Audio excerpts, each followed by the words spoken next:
Bonjour à tous, j'espère que vous allez excellemment bien. Aujourd'hui on se retrouve pour parler cyclisme et on a fait Cofidis, et bien on a fait une deuxième équipe française aujourd'hui avec la Décathlon AG2R. Encore une fois c'est l'ordre alphabétique qui veut ça.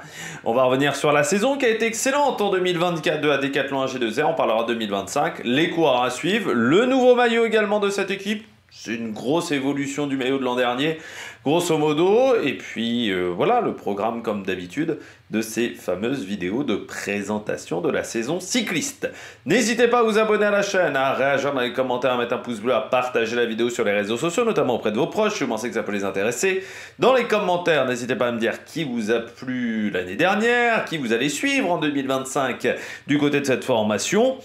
Deux moyens de me soutenir, soit vous abonner à la chaîne, vous rajoutez la petite clochette encore mieux, comme ça vous êtes au courant des dernières vidéos qui sortent sur la chaîne.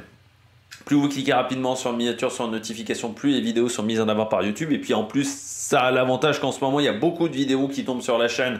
Donc comme ça, vous n'êtes pas perdu. Deuxième solution, ça c'est seulement si vous avez les moyens. Vous pouvez faire un super thanks. Et je remercie les gens qui le font. Mais ça, c'est seulement si vous avez les moyens. On commence tout de suite avec la Décathlon AG2R. Quelle saison en 2024 de la Décathlon AG2R? L'année dernière, c'était le grand chambardement dans cette équipe. Avec le changement de co-sponsor, on passait de Citroën à Décathlon, le retour de Décathlon, parce que Décathlon avait déjà été lié à AG2R au début des années 2000. On avait notamment le vélo Between, pour ceux qui s'en souviennent, à l'époque, et les maillots qui étaient également fournis. C'était un grand changement l'année dernière. On ne savait pas trop ce que ça allait donner, l'arrivée de Décathlon, et puis ça commençait pas très bien non plus, avec l'affaire des dopages de Franck Bonamour, avec Alex Baudin qui revenait, on savait pas trop quoi en penser à ce moment-là non plus, donc c'était quand même une situation qui était compliquée, et en fait t'as eu des résultats d'entrée quoi, c'est ce qui permet à cette équipe de bien s'en sortir, c'est que d'entrée, il y a eu une dynamique. L'arrivée du nouveau sponsor a fait beaucoup de bien. C'est vrai qu'il y avait eu un recrutement intéressant, mais au final, les recrues n'ont même pas été les coureurs les plus efficaces. Alors, il y a eu Sam Bennett quand même qui a remporté des victoires sur les 4 jours de Dunkerque, mais Victor Lafay a été un petit peu en difficulté. Les coureurs qui ont été bons, c'est Ben O'Connor qui était là depuis plusieurs années et qui a fait une super saison. Et puis, c'est les petits jeunes, c'est les Paul Lapera notamment, les Pierre Gautra également, qui ont été efficaces dans cette équipe. Alex Baudin aussi, qui était là et qui avait été formé par la Décathlon AG2R avant de passer chez Swiss Racing Academy. Donc, on ne savait pas sur quel pied danser l'année dernière. Et en 2024, on se disait, c'est pas trop ce que ça va donner. On savait qu'il allait avoir plus de budget, mais bon, des fois il y a des équipes où il y a plus de budget et on ne peut pas dire que ça travaille hyper bien. Ils ont réussi à lier les deux. Il y a eu aussi des petits changements en interne, notamment le départ de Vincent Lavenu. C'est vrai qu'on va faire la première saison sans Vincent Lavenu dans cette équipe. Alors il va falloir voir comment l'extra sportif, parce qu'il faut savoir que cette fin de collaboration, on va dire, entre Décathlon AG2R et Vincent Lavenu ne s'est pas très bien passée. Décathlon AG2R reprochant à Vincent Lavenu d'avoir caché dans un premier temps l'affaire Franck Bonamour, et Vincent Lavenu qui considère qu'il a été viré comme un malpropre de l'autre côté et pas dans les règles. Donc ça va se jouer, je pense, au prud'homme cette affaire-là. On va voir comment ça va se passer et surtout on espère que ça va pas trop embêter au niveau des résultats de l'équipe. Mais là on va arriver à l'an 2 de la Décathlon AG2R et il va falloir confirmer sans Ben O'Connor. Et c'est là où on va voir comment ça va se passer aussi, parce que c'est vrai que l'année dernière Ben O'Connor, super résultat. Sauf que cette année tu l'as plus Ben O'Connor. Donc on va voir si Félix Gall va enfin prendre ce statut de leader qu'il a eu du mal à assumer en 2024, et est-ce qu'il ne va pas y avoir encore des nouvelles pousses? Bien entendu, on suivra également Paul Sexas, le champion du monde junior, mais on regardera aussi dans cette équipe qui arrivera à prendre ce leadership. Victor l'a fait peut-être, Sam Bennett va-t-il encore gagner un petit peu plus? Enfin, voilà, il y a quand même des interrogations en 2025 du côté de cette formation française.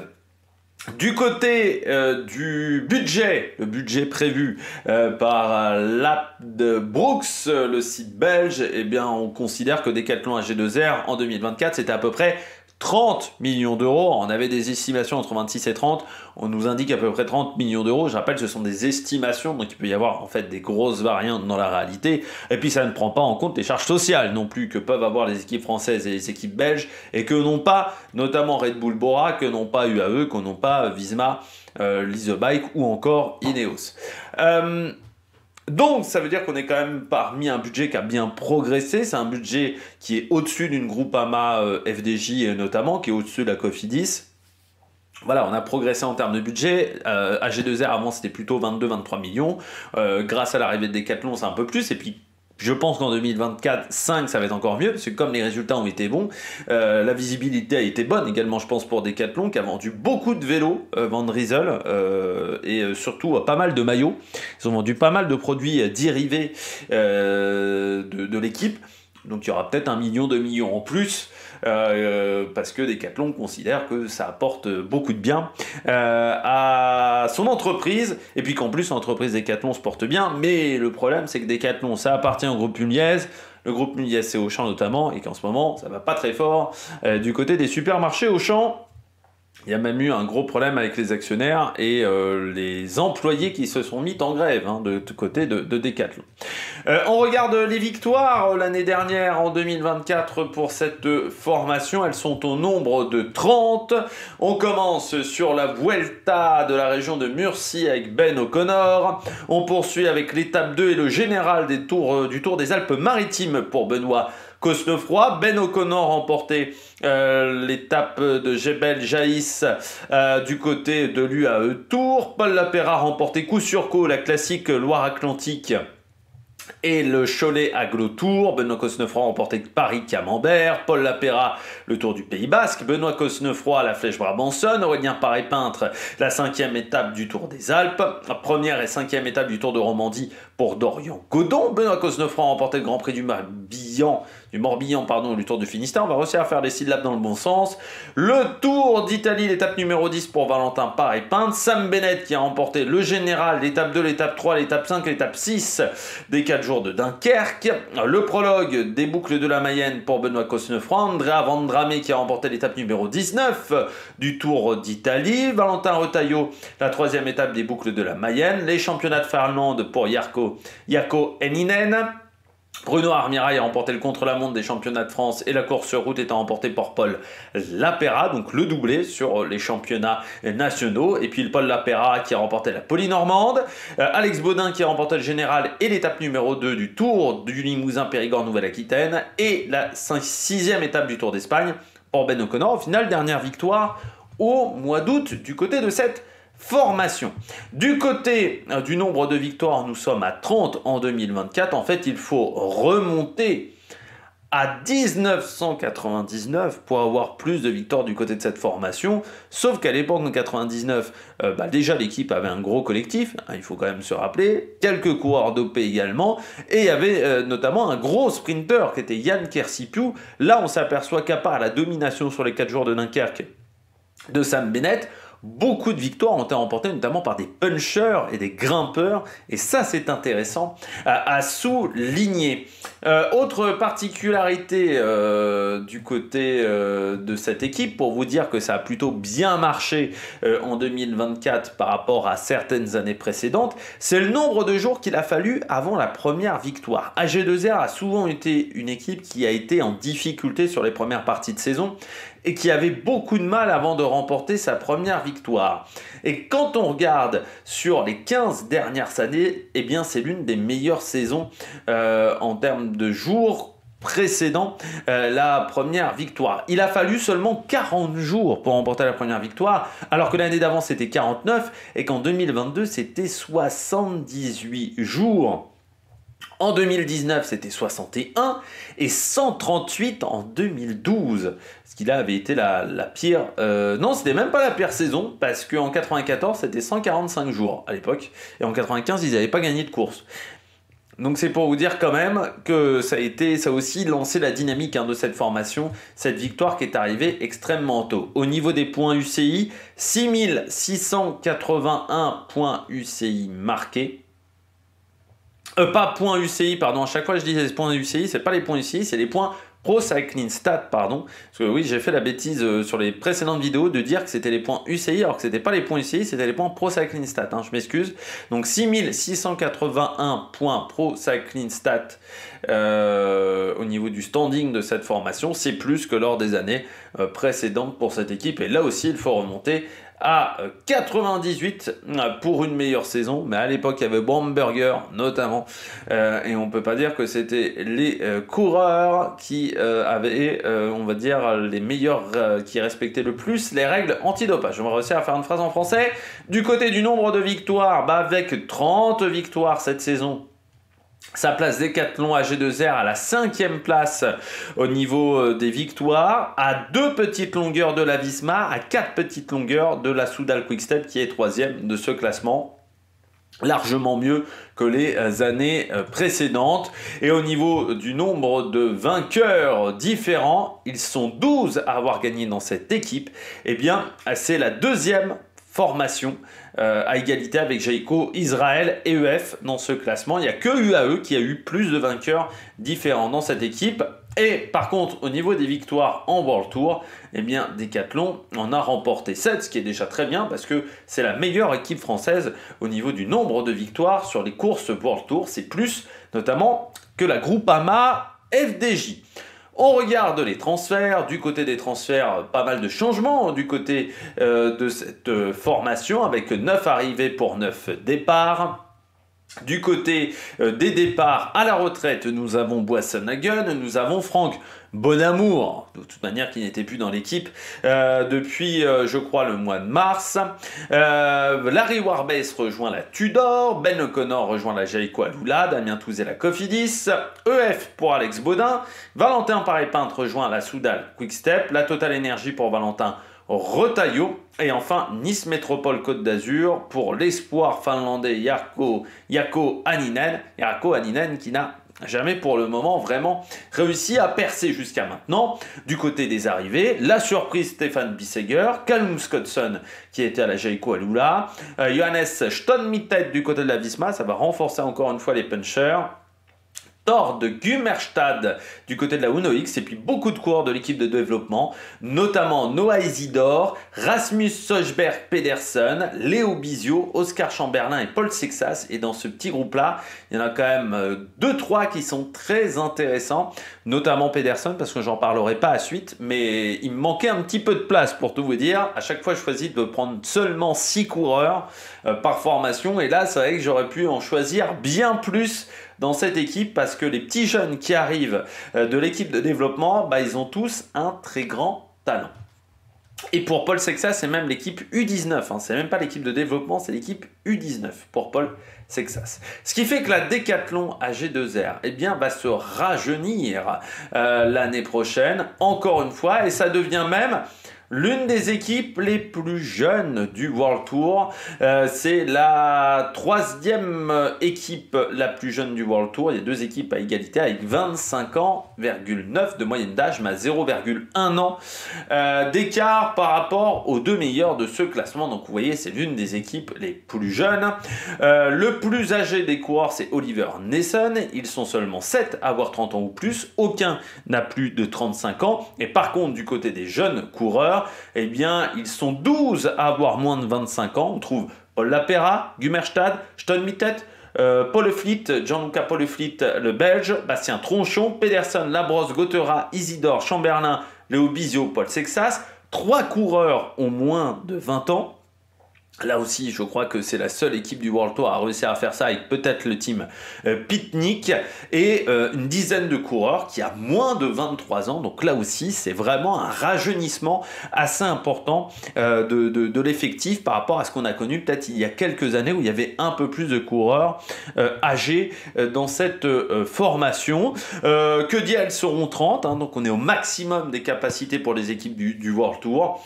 Et que dans cet effectif-là, un Geoffrey Bouchard se retrouve quasiment parmi les coureurs les plus âgés, comme Benoît Cosnefroy ou Victor Lafay, qui font partie des 10 coureurs les plus âgés de cette formation. C'est pour vous dire encore une fois le rajeunissement de cette équipe depuis 2-3 ans de manière assez importante. Allez, du côté des coureurs à suivre, on commence avec Félix Gall. Et oui, Félix Gall, Saison compliquée en 2024, ça fait partie de mes déceptions de la saison. Si vous voulez retrouver ce top 10, il n'y a pas grand-chose qui a marché du côté de Félix Gall. On a oscillé entre le moyen et le franchement mauvais, notamment sur la Vuelta où il n'a même pas tenu un rôle véritablement d'équipier pour Ben O'Connor. Seulement 869 points marqués sur la saison, donc pour un leader d'une équipe de World Tour, ce n'est pas exceptionnel. Pas de victoire sur sa saison. Son meilleur résultat, c'est une 4e place autour du Jura cycliste et 2 5e places, notamment sur la Vuelta et sur la classique Grand Besançon. Il y avait également une autre 4e place sur la Fouillon-Ardèche classique. On attend mieux en 2025 de Félix Gall, surtout encore une fois que Ben O'Connor n'est plus là. Donc ça sera lui le véritable leader pour le général des grands tours du côté de cette formation. Et il faudra remettre la machine en route, lui qui avait fait une énorme saison 2023, notamment un très bon Tour de France. Donc là, il va falloir réussir à redémarrer. En sachant que là, il n'y a plus Ben O'Connor pour assurer tes arrières, donc il faudra assumer ce statut de leader. Et on espère surtout des progrès en contre-la-montre, parce que jusqu'à maintenant, j'ai pas vraiment été émerveillé dans ce domaine-là du côté de Félix Gall. On poursuit avec Paul Lapéra. Alors lui, très bonne saison 2024 du côté de Paul Lapéra, avec... notamment des très bons résultats. Je pense les championnats de France, je pense à Pauline Normande en costaud, je pense également à la Coppa Agostini où il prend la 3e place. Lui qui jusqu'à maintenant n'avait pas de victoire chez les professionnels, en a quand même pris 5 sur la saison, et notamment des victoires en World Tour. Eh bien on attend la confirmation en 2025 pour ce coureur qui sera en fin de contrat. Ça veut dire qu'il va peut-être être très suivi sur le marché des transferts. Et puis on attend de voir ce que ça va donner sur les classiques ardennaises, surtout du côté de Paul Berra, notamment sur une Amstel Gold Race. Où là, je me dis qu'il y a quand même un profil qui est intéressant, c'est une course qui peut bien lui convenir sur l'Amstel Gold Race. On le reverra dès le mois de janvier sur le Tour de Lander. Gros programme d'entrée pour Paul Lapéra. Et puis on espère qu'il portera... les couleurs de la France avec ce maillot bleu, blanc, rouge qui parfois peut être un petit peu compliqué à gérer. La seule déception, on peut dire, du côté de Paul Lapéra, c'est son Tour de France. C'était son 3e grand tour. Il n'a pas forcément été très présent. On l'a vu dans une échappée, des tentatives de temps en temps d'échapper, mais il n'a pas forcément eu la bonne carburation sur cette épreuve. 3e coureur à suivre. Bien entendu, Victor l'a fait parce que l'année dernière, l'année a été compliquée du côté de Victor. Des problèmes de genoux qui l'ont embêté et qui lui l'ont fait reprendre seulement en juillet.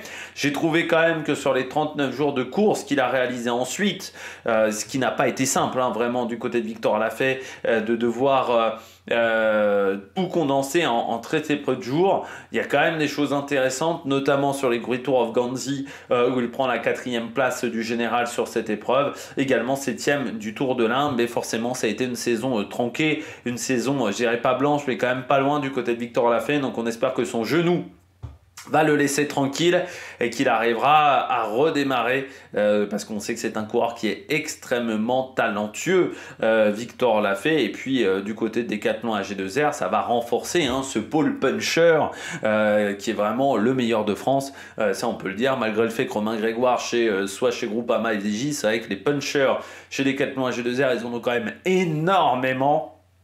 Et forcément, ça peut tirer tout le monde vers le haut d'avoir un Victor Lafay au top. Et puis on sait que Victor Lafay, c'est aussi un coureur qui a des qualités de grimpeur, notamment dans des échappées, et notamment également pour aider des leaders. Donc ça peut être très intéressant de ce côté-là. Mais du côté de Victor Lafay, on attend surtout un coureur qui soit de retour au top en tant que puncher après ces graves problèmes de genoux qui l'ont embêté l'année dernière. Donc voilà, je suivrai Victor Lafay parce que c'est vrai que 2 saisons pas top, ça serait compliqué à gérer pour un coureur qui est arrivé de la Cofidis avec une grosse cote.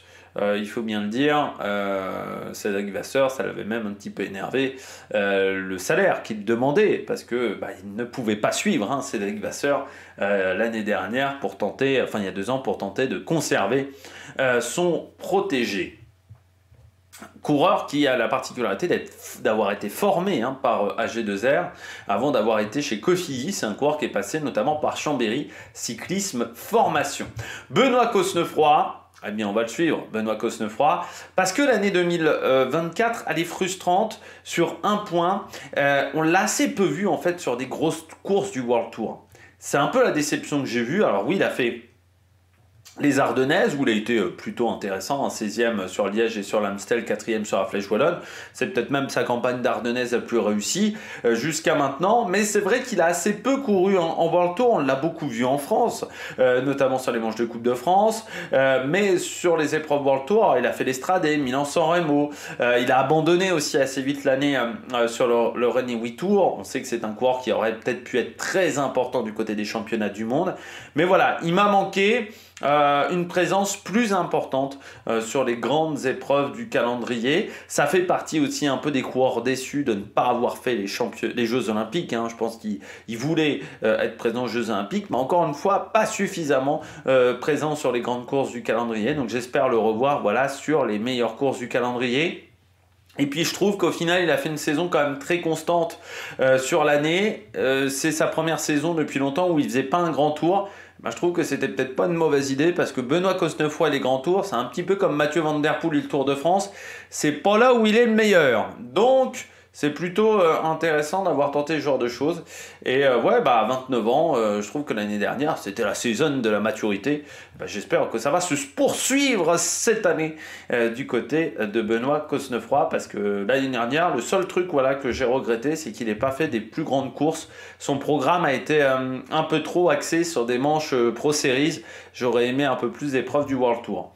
Bien entendu qu'on va avoir un regard sur Paul Sexas, mais il ne faudra pas lui mettre trop la pression à Paul Sexas, le champion du monde junior, parce que déjà, du contre-la-montre, parce que déjà, il va passer de la catégorie junior à la catégorie élite sans transition, ce qui peut être un petit peu compliqué à gérer. On sait que c'est un coureur extrêmement talentueux, vainqueur du Tour du Pays de Vaud, deuxième de la 1 Bugey-Valromey Tour, deuxième des boucles de l'Oise, vainqueur du Giro della Lunigiana, troisième des championnats d'Europe junior, et pourtant c'était pas un parcours véritablement qui le favorisait. 7e de la course sur route, il a eu un petit peu de mal à gérer les conditions climatiques qui étaient extrêmement difficiles ce jour-là. Vainqueur du Tour du Pays de Vaud. Troisième du trophée Centre Morbihan. Il a dominé les courses juniors l'année dernière en France. Il a vraiment été impressionnant sur ces épreuves-là. Donc on espère désormais que ça va bien se passer pour Paul Sexas chez les professionnels. Mais encore une fois, ça reste un coureur jeune qui a seulement 18 ans. Donc il va falloir pas trop lui mettre la pression et juste regarder ses résultats, ne pas trop s'enflammer non plus. Juste regarder attentivement, voir ce qu'il arrive à faire. Et puis ensuite, en fin de saison, on verra si ça sera l'une des révélations de l'année du côté des professionnels. Parce qu'encore une fois, on commence déjà à bien le voir avec son titre du contre-la-montre. Et puis on termine avec Oscar Chamberlain, l'Australien. Alors, année 2024, compliqué. On pouvait s'attendre un petit peu mieux du côté d'Oscar Chamberlain, troisième sur la Alpe Isère Tour et puis au championnat d'Australie. Donc ça a été pas forcément exceptionnel dans l'équipe de développement de la Décathlon AG2R. Par contre, c'est un coureur qui en 2023 avait fait une superbe année chez les juniors, notamment le titre du contre-la-montre. Et il avait été également performant sur pas mal d'épreuves, notamment sur la LVM Saarland Trophy, qui est une course très importante chez les juniors. Il avait fait également 16e du Tour de Gironde, 2e de Paris-Roubaix junior. Donc c'est un coureur que je vais suivre attentivement, Oscar Chamberlain, parce que j'espère que cette année qui a été compliquée dans l'équipe de développement, enfin pas exceptionnelle dans l'équipe de développement, c'est juste un contretemps pour la suite de sa carrière. C'est un coureur qui a 3 ans de contrat, on mise énormément sur lui du côté d'AG2R, Je suis un petit rototo. Et on espère que ça va bien se passer. Voilà pour Oscar Chamberlain. Et je mise sur lui. Et j'ai pas cité Rasmus Pedersen. Donc j'espère qu'il va pas me le faire regretter un peu plus tard dans la saison. On passe au maillot du côté de cette formation. Le seul changement majeur sur ce maillot, ce sont les manches. J'ai l'impression un petit peu plus clair les manches, notamment la manche bleue. C'est la grosse différence. Sinon, on reste sur une couleur très bleue, très, on va dire, nuit étoilée du côté de la Decathlon AG2R. Donc on reste un petit peu sur la même base du maillot qui était arrivé en cours de saison. C'était pas le même maillot qu'on avait en tout début de saison. Mais voilà, on reste un petit peu sur la même idée que l'an dernier du côté du maillot. Donc ça, c'est plutôt une bonne chose du côté de la Decathlon AG2R. Eh bien, j'espère que vous avez aimé cette vidéo. Si vous avez aimé cette vidéo, n'hésitez pas à vous abonner à la chaîne, à réagir dans les commentaires, à mettre un pouce bleu. Et puis nous, on se retrouve pour de nouvelles aventures sur Amérique Production. Ciao, ciao!